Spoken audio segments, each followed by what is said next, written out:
ter agora a mensagem com o nosso irmão Adonias. Se eu não me engano, as crianças até 3 anos já podem seguir para as salinhas. Vamos fazer uma oração e ter a pregação com o nosso irmão Adonias. Senhor Deus, nosso Pai amado, bondoso é o Senhor, Pai. Obrigado por mais esse dia maravilhoso, onde estamos aqui cultuando a Ti. Nesse momento agora, Pai, que o Senhor, o Seu Espírito, Pai, esteja sobre o nosso irmão Adonias, que as palavras da boca dele venham de Ti e da Tua palavra. Abra nossas mentes, nossos corações, nossos ouvidos, Pai, para que possamos cada vez mais estar perto de Ti, praticando a Tua palavra no nosso dia a dia. E é no nome santo de Jesus que oramos e agradecemos. Amém, Senhor. Amém. Muito obrigado. Bom dia para todos. Quiser colocar os slides todos, pode deixar aí também. Eu não sei se vocês conhecem a fábula do rei, ou rei nu. Outros conhecem como a fábula da roupa nova do rei, do Christian Anderson. A fábula diz que havia um rei que era muito orgulhoso, muito arrogante, que se achava melhor do que todas as outras pessoas. E todos tentavam pregar uma peça nesse rei, mas era um rei muito poderoso, orgulhoso.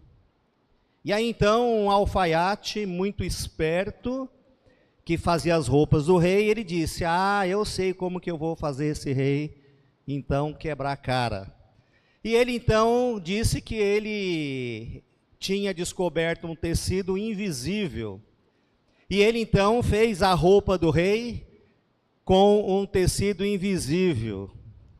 E o rei acreditou nessa mentira, né? E aí então ele fez a roupa do rei, e o rei saiu andando, né, pelo palácio, andando pelas ruas nu. E com um monte de bajuladores, eles ficavam olhando e dizia para o rei: nossa, que roupa bonita, né?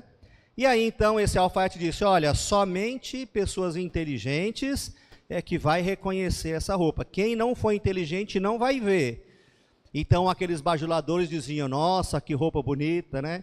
E cada vez mais o rei andava por aí nu, né, se achando, até que um dia uma criança, com toda a sua pureza, com toda a sua ingenuidade, disse para ele: ô rei, por que o senhor anda tanto tempo por aí sem roupa, nu, né?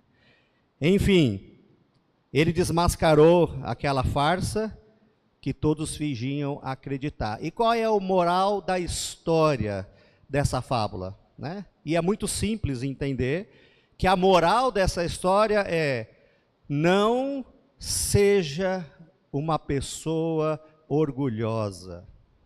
Ninguém gosta de pessoas assim, e no final você acaba passando vergonha. Uma fábula de grande sabedoria. E sabe por que tem uma sabedoria enorme nessa fábula? Porque é a sabedoria divina. Porque o orgulho é um dos piores pecados. Veja que eu não estou dizendo que ele é um dos maiores.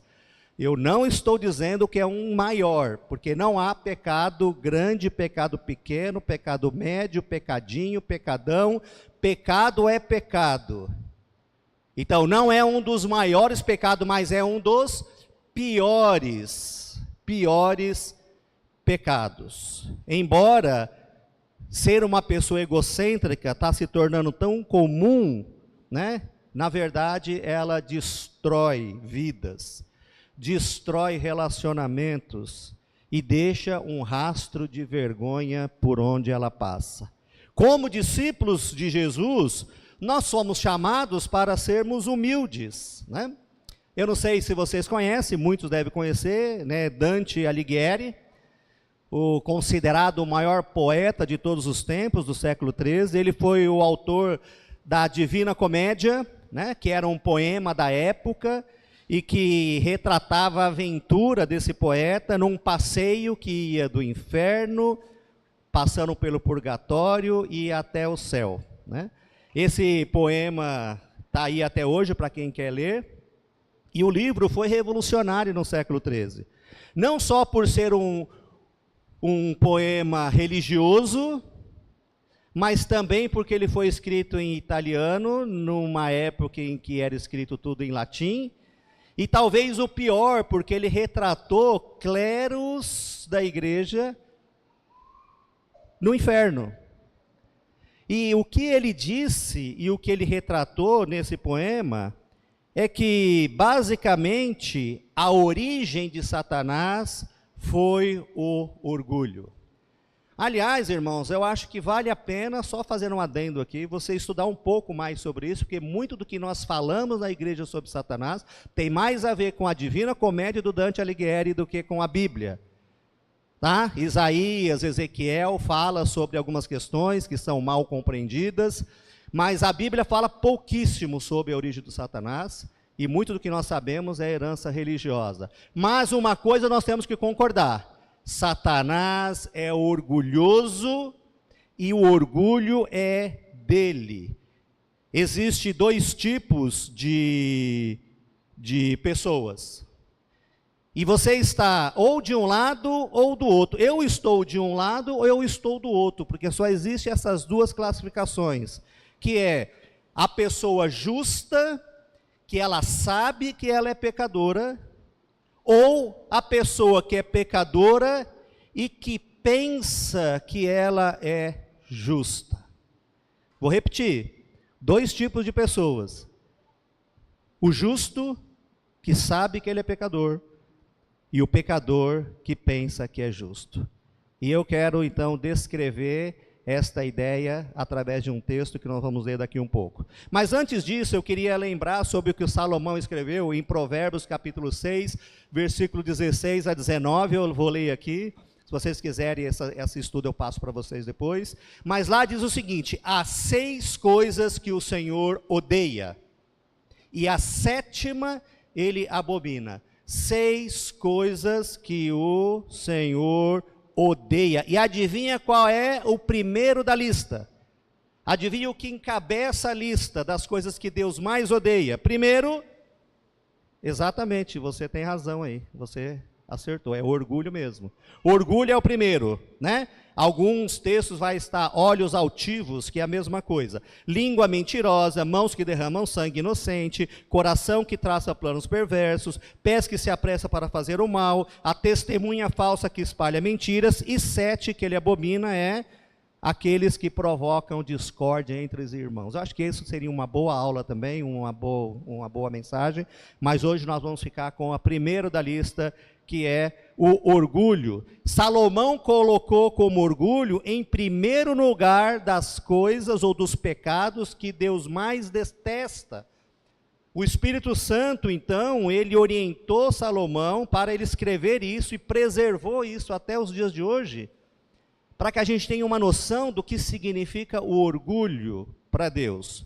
Lá em Salmos 51, 16, 17, Davi também exalta a humildade acima do sacrifício. Ele diz assim: não te deleitas em sacrifícios, nem te agradas em holocaustos, senão eu os traria. Os sacrifícios que agrada a Deus são um espírito quebrantado, um coração quebrantado e contrito. Ó Deus, não desprezarás. Jesus, quando começou, né, o Sermão da Montanha, capítulo 5, 6, 7 de Mateus, ele já disse de cara, ele já iniciou o seu sermão, começando justamente com o assunto de humildade. Ele começou a ensiná-los dizendo: bem-aventurado os pobres de espírito, pois deles é o reino dos céus. O que Paulo aprendeu? Efésios 2, 8 a 10. Pois vocês são salvos pela graça, não por meio da fé. E isso não vem de vocês, é dom de Deus, não por obras, para que ninguém se glorie. Nós somos salvos pela graça, é dom de Deus, não é mérito nosso, justamente para que a gente não seja orgulhoso, para que a gente não se glorie naquilo que nós fazemos.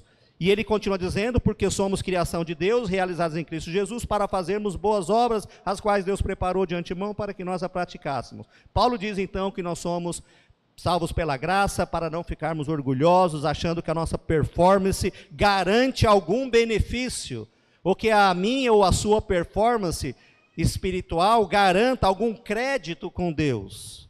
Em toda a Bíblia, irmãos, encontramos o problema do orgulho, que destrói nosso relacionamento com Deus e destrói o nosso relacionamento com os nossos irmãos. Então vamos abrir nossas Bíblias, ou vocês podem abrir os aplicativos, ou vocês podem acompanhar aqui comigo, e nós vamos ver então a mensagem de hoje, tá bom? Tá ali, orgulho, né? Lucas 18, do 9 a 14, eu vou ler aqui, vocês podem acompanhar, tá bom? Vamos lá. Alguns que confiavam em sua própria justiça e desprezavam os outros, Jesus contou esta parábola.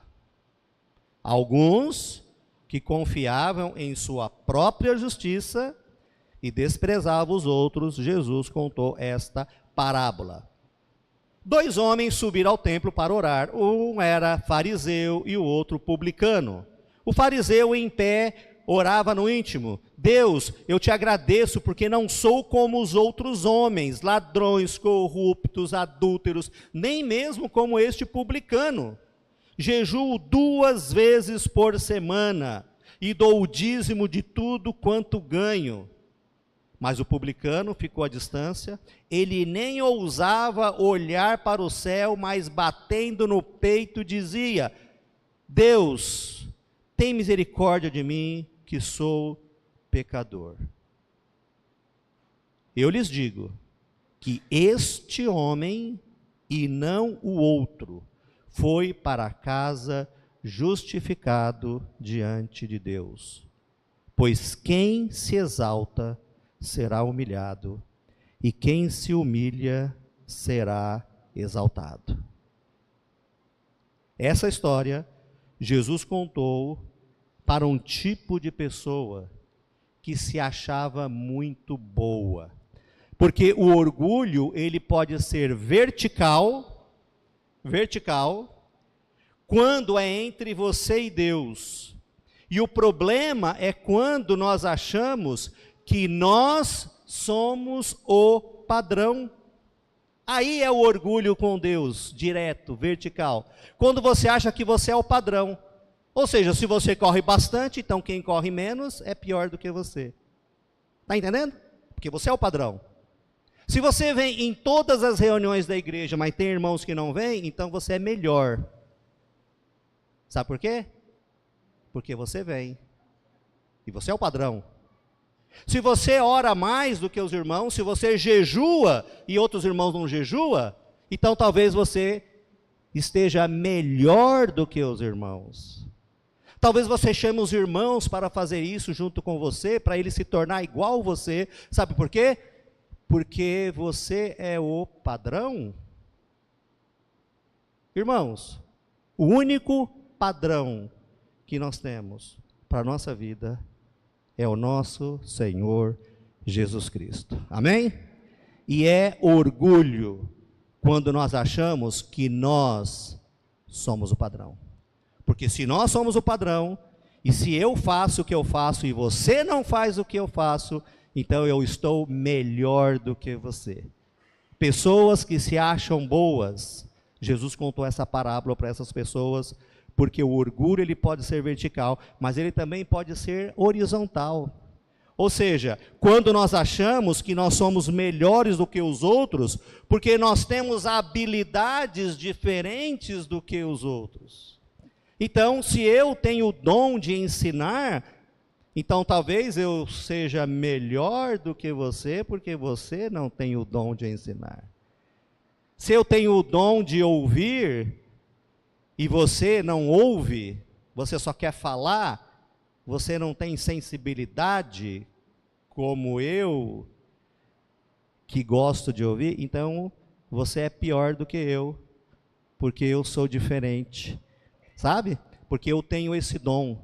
Olha, irmãos, nós temos vários textos na Bíblia em que Jesus mostra que ele subiu aos céus e ele vai voltar, isso em parábolas, ele ensinou isso, e nós vamos prestar conta dos dons que nós recebemos. Para alguns ele deu 1, para outros deu 5, para outros deu 10, e não importa quantos dons ele te deu, ele quer que você então coloque isso para funcionar. Mas o fato de você ter 10 não quer dizer que você é melhor do que o que tem 2. O fato de você ter 2 não quer dizer que você é melhor porque você tem 1. Correto? Por quê? Porque o orgulho ele pode ser horizontal. Quando nós achamos que nós temos dons, habilidades, e as minhas são melhores do que as suas. Jesus contou essa parábola para pessoas que se achavam muito boas. Lembra quando aquele jovem rico disse para Jesus: meu bom mestre. E Jesus disse para ele: bom? Quem é bom? Ninguém é bom, só Deus é bom. Irmãos, nem mesmo Jesus queria ser chamado de bom. Os cobradores de impostos, eles eram considerados os piores patrícios dos judeus. Eles eram considerados os traidores do povo judeu. Por quê? Porque eles eram judeus trabalhando para os romanos, extorquindo seus patrícios, explorando o seu próprio povo. Então eles eram considerados pessoas ruins e eles eram odiados pelos judeus, como traidores trabalhando para o Império Romano. Então nós tínhamos de um lado um fariseu, modelo de religiosidade, e um outro judeu que foi ao templo, que era um publicano. E aí estavam lá os dois no templo. O fariseu fez a sua oração. O fariseu ficou em pé e ele orava no íntimo, versículo 11 e 12. Deus, eu te agradeço, porque eu não sou como os outros homens. Eu não sou ladrão igual. Eu não sou corrupto, né? Eu não sou um adúltero. E eu não sou nem mesmo como esse publicano aí, né? O traidor que todo mundo sabia, né? Olha só como que eu sou. Eu jejuo 2 vezes por semana, eu dou o dízimo de tudo que eu tenho. Então eu te agradeço, porque eu sou bom. Porque eu sou bom. E eu não sou ruim como os demais. Já o cobrador de impostos também fez a sua oração. Só que ele ficou de longe. Ele ficou de longe e ele nem sequer ousou olhar para cima. Ele ficou batendo no peito. E ele dizia: Deus, tem misericórdia de mim, porque eu sou pecador. Esse publicano reconheceu quem ele era. E um detalhe, talvez importante, é que tem um artigo aqui no grego, que foi omitido nessa tradução, mas na LTT, Bíblia Literal do Texto Tradicional, que é uma tradução boa para a gente estudar a Bíblia, tem lá um artigo que dá a entender que ele dizia que ele se sentia o pior dos pecadores. Se você tiver curiosidade para ler o texto no grego, você vai ver o artigo o lá. O pecador. Ele não dizia que ele era somente um pecador, mas ele estava dizendo: eu sou o pecador.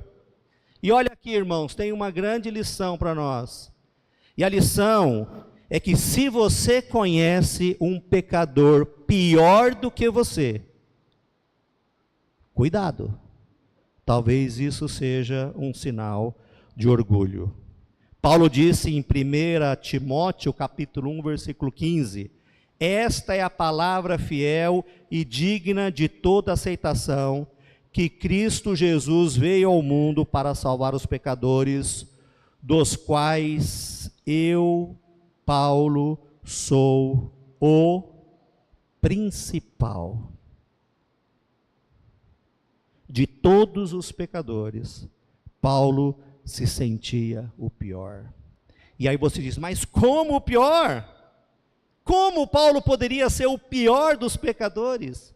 Pois é, ele se sentia o pior dos pecadores, porque ele foi como esse cobrador de impostos, ele foi humilde. E eu queria te sugerir 3 lições para nós refletirmos nesta manhã sobre o orgulho. Primeira lição: o orgulho é um vício. É um vício. Você já encarou o orgulho como um vício? Porque nós vemos álcool, drogas, tabaco como vício, né? Mas o orgulho, sim, o orgulho ele vicia, porque a gente vai se alimentando cada vez mais desse sentimento de que nós somos bons ou nós somos melhores do que os outros. Isso dá uma sensação, isso é um vício. E o orgulho não é somente um vício, como ele é o pior deles. Sabe por quê? Porque quando você se torna uma pessoa orgulhosa, você deixa de enxergar os demais pecados da sua vida. Quando você tem esse pecado, ele não deixa você enxergar de fato quem você é. E aí você se fecha para ouvir e compreender e admitir os problemas que você tem na sua vida. Sabe? Você se fecha para ser ajudado por outros irmãos, porque esse orgulho ele impede que isso aconteça. E o pior, nem mesmo Jesus consegue te ajudar. Sabe por quê? Porque você já se acha bom. Realmente, ele é um vício. Segunda lição é que o orgulho, ele acaba com as virtudes. Nós ficamos com raiva do fariseu quando a gente lê esse texto. Mas pensa bem, ele tinha suas qualidades. Ele ia com regularidade nas sinagogas, ele jejuava, ele orava, ele dava o dízimo, que era uma lei da época, então ele cumpria com essa lei, né? Mas, apesar de todas as virtudes, ele estava em guerra com Deus. Em paz, somente o cobrador de impostos. Ou seja, ele tinha suas virtudes, mas o orgulho acabou com todas as suas virtudes. E terceira lição, e última, o orgulho acaba com as nossas vitórias. Porque o fariseu foi para casa digno. Ele foi digno, ele se sentiu digno. Mas Jesus disse que ele não estava justificado. Não estava. E é fácil agir assim, irmãos. É muito fácil. É muito fácil a gente agir como ele. A gente vir aos cultos, a gente vir às reuniões, a gente dar aulas, sabe? É muito fácil a gente agir como esse fariseu, achar que por causa das nossas atividades religiosas, nós estamos melhores do que os outros. Achar que eu e você pode ser o padrão e se sentir melhor do que alguns irmãos. Talvez porque você não tenha cometido aquele tipo de pecado. Sabe? Mas cuidado, irmãos, porque esse é o pior tipo de pecado. E a mensagem de hoje é: cuidado com o orgulho. Podemos ter toda a dignidade e respeito dos outros. Podemos ser todos certinhos.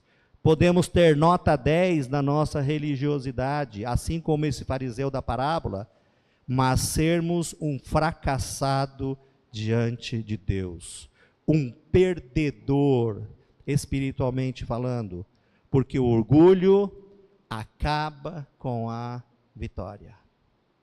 Conclusão, terminando, né? Nós precisamos, irmãos, entender de justificação, porque justificado é aquele que reconhece que é um pecador e que precisa de Jesus. É dessa forma que nós somos justificados, é dessa forma que Deus nos dá dignidade. Podemos ser dignos? Sim, podemos, mas por causa de Cristo e não por causa dos nossos próprios méritos. A vantagem de admitir nossos pecados é que nessa situação Deus pode nos ajudar. A vantagem de admitir os nossos pecados é porque nós ficamos vulneráveis a Deus e vulneráveis também aos nossos irmãos. Pessoas que Deus colocou nas nossas vidas para nos ajudar. Agora, se nós já nos encontramos bons, então nós não precisamos nem de Deus e nem das pessoas, porque nós já somos bons e perdemos a bênção de ser ajudado. Enfim, irmãos, sempre nós teremos aquela voz, sabe aquela vozinha lá no ouvido dizendo: ah, você é o melhor, você pode, você é capaz, você não precisa dos outros, ninguém te entende, você é melhor. Quem é esse irmão? Você é melhor do que eles, você não precisa de ninguém. Cuidado, irmãos, cuidado, porque essa voz, com certeza, é a voz do diabo. Que Deus nos abençoe e que Ele nos ajude a estarmos mais próximo dEle e dos nossos irmãos. Como Jesus citou na sua parábola, tendo a postura, a atitude, o coração, não do religioso certinho, mas daquele publicano. Que Ele nos abençoe.